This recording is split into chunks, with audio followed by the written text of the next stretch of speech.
Okay, good evening, folks. It looks like I'm on, and by my clock, it's about 7:05, so I'm going to do my best to stay to my 10 minutes. So I've been asked to share our household's story, our sort of solar tour as this event is being built for the past couple of years. Our solar array on our home in Northside Ann Arbor went live just about exactly 2 years ago, and I just want to share kind of the highlights of that experience. So the good news is for anybody here or who is passing information along to prospective solar households or others is that it just works. And if you are so inclined, there is no need for you to do actually anything except watch your utility bills drop. So you don't have to manage it unless you feel like it, and it just happens. Now, while we're on this particular screen in my PowerPoint, I do want to draw your attention to the image of our house. So we have a relatively modest 16 panel set on the south side of our house on our garage, as you see in the image. And as you also see in that image, it is partially in shadow. And I think it's really instructive, the results that we've had from our experience the last couple of years, given that it's through, I would say, most mornings when there are leaves on the trees, we don't get a ton of solar until the sun kind of approaches the zenith. More about that to come. Now, I am not the sort of it just works and forget about it kind of person. I am the opposite, a very proactive and interactive.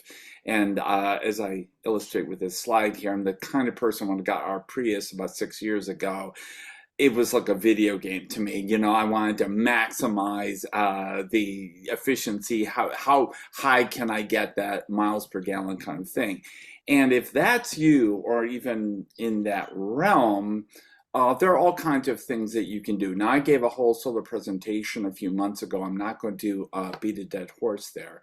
But if you are so inclined and you want to kind of manage or even micro manage your solar usage, there's all kinds of things you can do.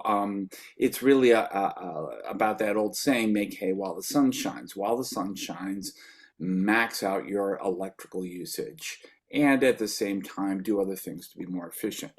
I'm not going to say more about that. What I am going to hit on, now that we have 2 full years of data, is, as you can see in this heading here, doing well by doing good. We've done very well, thank you very much, from our investment. And I really believe that that's the way to think about it. It's not an expense. It's an investment just as sure as putting money into a 401k or an IRA is.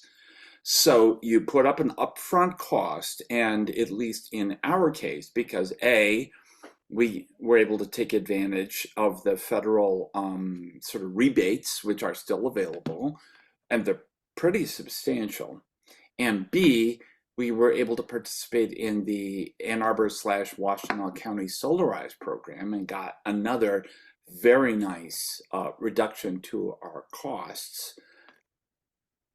This is a side note. I want to put in a big plug for Julie Roth. I mean, shout out if she's not here, bless her. She's an awesome human being, and she does a fantastic, highly professional job of running and coordinating the Solarized program. If you're a Washtenaw County resident, you can take advantage of this. And we were a host family, and in our group, we ended up getting 10% off, but you can get up to 15% off depending on the buy-in. And in our case, we were set actually for the maximum reduction, but a number of the people who wanted solar wanted the ground mounted, and that ended up having to be a separate thing. But anyway, so between those, our upfront cost was in the realm of give or take $10,000 in that realm. And I estimated beforehand that we would get a yield of about $1,000 a year in savings, and that is actually played out. We've got the data.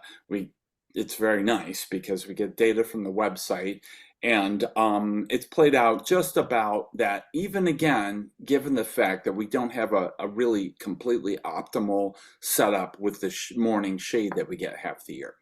So anyway, if you do the math, what you find is our expense or investment rather of $10,000 up front in the fall of 21, in 10 years will have paid for itself or close to.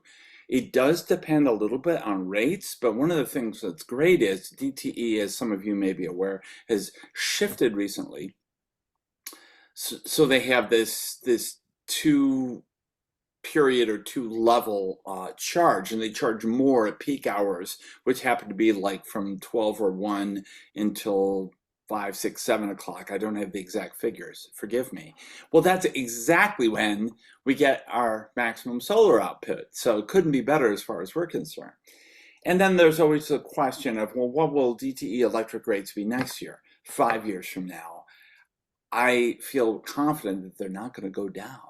So our savings may actually, in fact, pay off sooner than the, again, give or take, but roughly 1 decade. After that, it's money in our pockets. In other words, in 8 years, it's going to start out paying a dividend, so to speak, of $1,000 a year on a $10,000 when you apply the discounts we got from the federal government from the solarized discount. Well, that's a pretty good investment. That's a 10% return. Not bad. Now, after 10 years, sure, but then there are all kinds of other benefits you get along the way. One of the things that I've done, and again, this is completely optional to users, that I've found very useful is and by the way, there is you get free 6 months, and then there's a monthly charge. I've subscribed to the DTE Insight app. There's a little piece of hardware you put next to your router, and that can give you real-time, very exact data on exactly how much your household is using. And if you feel like fiddling around and trying to actually get every last erg you can out of your solar system, that's a handy thing to have. Now, above and beyond just the dollars and cents, the investment, which I'm absolutely convinced is just a fiscally, even if you didn't care about climate change or the planet, it's just a fiscally intelligent investment to make.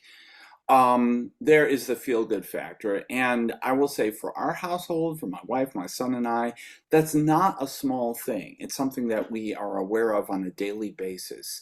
As you see in the lower right, that's an image from our garage with our slow and our fast charger for our plug-in hybrid van, and it just feels great.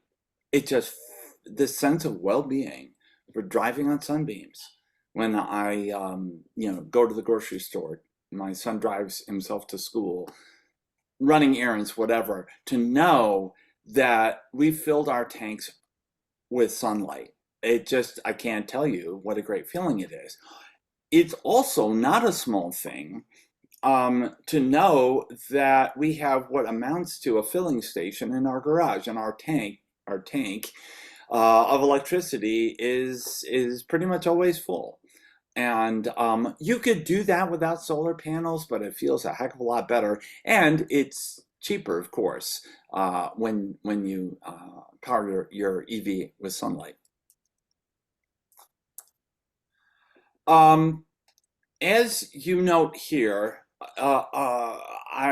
you can see a winter shot here that if you choose to, you can do a little management. It drives me crazy personally, emotionally, when the sun is shining. It's a blue sky in January or February or March, and there's snow all over my garage, and we get zero solar. Now, the good news is that if you don't want to fuss around with it, eventually will heat up and slough off and just slide right off and make a pile at the base of your house.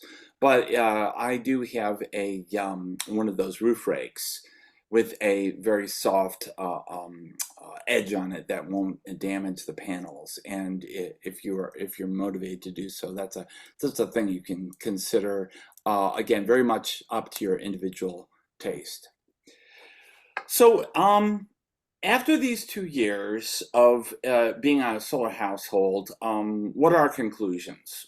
Well, first of all, as Ben Franklin said, a penny saved is a penny earned, and so every watt or kilowatt that you don't need to use is as good as one generated by solar panels or any other renewable resource. And so we're continuing to try to do better in various ways. As they say, use less, lose less.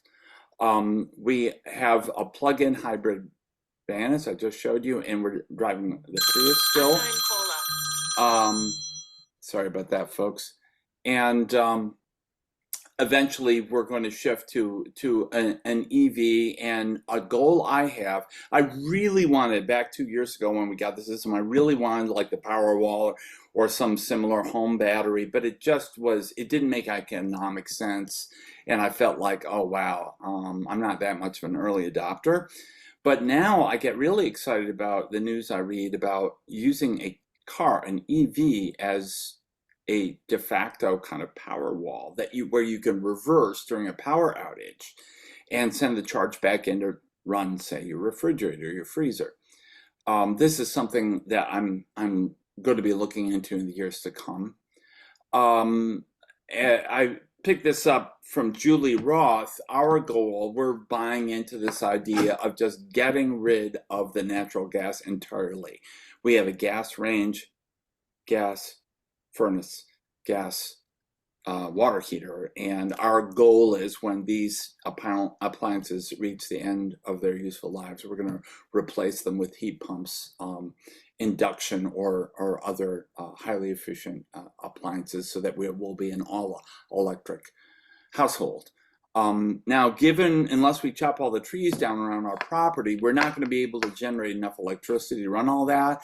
And so I'm really hoping, as you can see that final line there, that the Ann Arbor Sustainable Energy Utility, or a plan of that ilk, gets going, because we can't do it all ourselves. And I'm really hoping that the greater Ann Arbor community is going to get on board with that. And that's all I have to present. I think